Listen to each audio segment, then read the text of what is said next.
jewelry designer who gets to draw from my education as an interior designer, who once adorned corporate interiors and affected people's spaces, and now I get to affect people and women specifically and how they feel, and just helping them feel very put together, very pretty.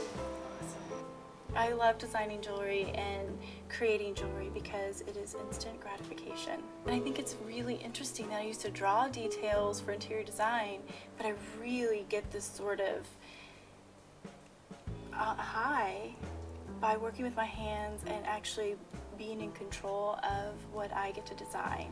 I found jewelry design through reps in our industry. They took us to hosted a party, and we were a bunch of interior designers there designing and making jewelry, and I absolutely fell in love. And by the time we ended the class, another designer wanted to buy what I had designed and actually put together.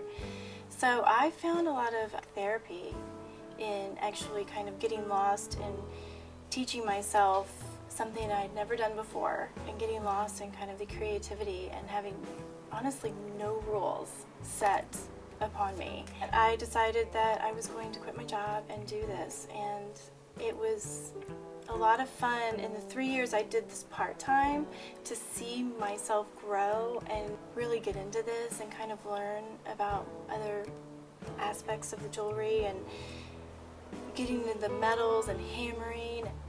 It was so much fun, and that really drove me into the decision of doing this full-time, and it's been nothing but a blessing ever since. I am completely inspired and draw from my influences of my education, which is architectural. Every time we travel, I get so caught up in just all these little details of architecture. Windows, beautiful windows, or door details or iron details. I also am very inspired by the interiors of spaces. Lighting, it could be the different color combinations. Texture is big.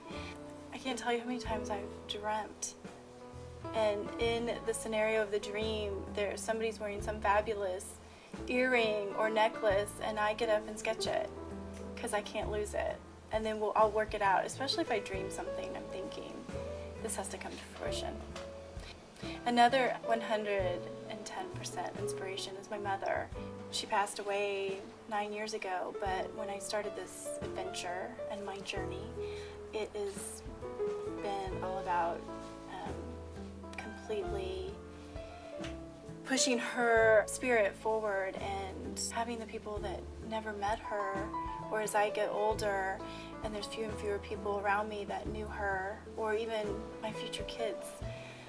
My husband doesn't know her, and so I feel very strongly and passionate about putting myself out there and putting my work out there as an extension of who and where I came from. So it's a major inspiration for me. And I like to think that I'm a complete extension of her. She was a fabulous woman, very fabulous.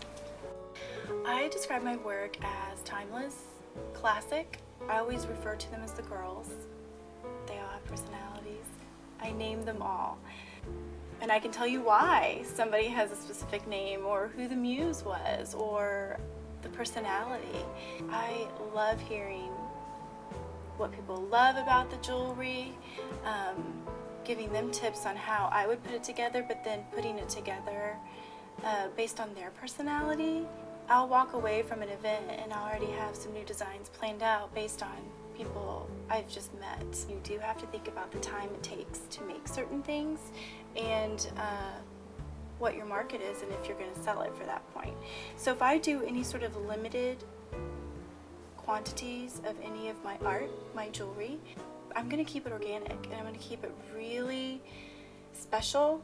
These are incredibly, to me, organic and free-formed and speak to that artistic side of me. But then there's this piece that is a finding that is been poured and is completely put together and soldered, and the gold's been melted to make this bigger finding, and that was something completely different. It was something that I can produce more of these pieces. Again, the turnaround time, you have to imagine these pieces you can make a lot at one time because they're casts.